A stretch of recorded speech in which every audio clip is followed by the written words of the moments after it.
veux dire que l'espérance, ce n'est pas une attente béate que quelque chose tombe du ciel, mais c'est plutôt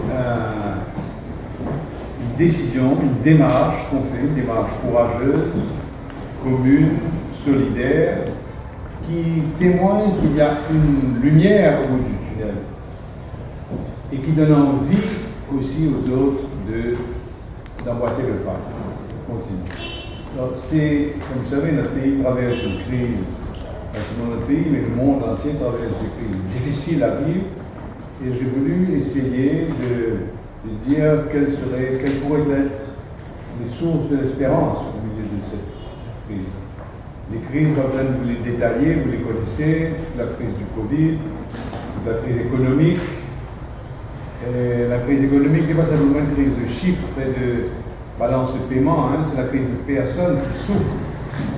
Je pense particulièrement à tous les gens qui habitent la côte sud-est, qui vivent de la mer, qui vivent des petits travaux qui sont dans le sillage du tourisme, dans la côte sud-est, mais aussi à Rivière-Noire, dans le nord.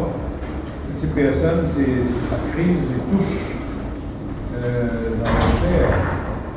Et puis, il y a aussi la crise sociale que nous vivons dans le pays, avec cette drogue synthétique qui s'installe malheureusement et qui fait des ravages, comme vous savez, qui cause beaucoup de souffrances, devant lesquelles les gens se sentent démunis, ils ne savent plus à quel sens se vouer. Et puis, il y a aussi toutes les allégations de corruption, les enquêtes qui n'en finissent pas, et il y a aussi les crimes, les violences, les crimes, qui sont très très inquiétants. Alors, devant tout ça, comment retrouver l'espérance?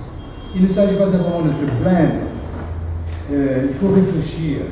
Quel est le sens de ce qui nous arrive? Et pour nous aider à réfléchir dans cette lettre, vous verrez, j'ai voulu m'inspirer d'une autre crise qui a affecté le peuple hébreu 600 ans avant Jésus-Christ, c'est la crise de l'exil. Ils ont été exilés à Babylone. Et cette crise-là a commencé comme ça. Il y avait le roi de Babylone qui a siégé Jérusalem.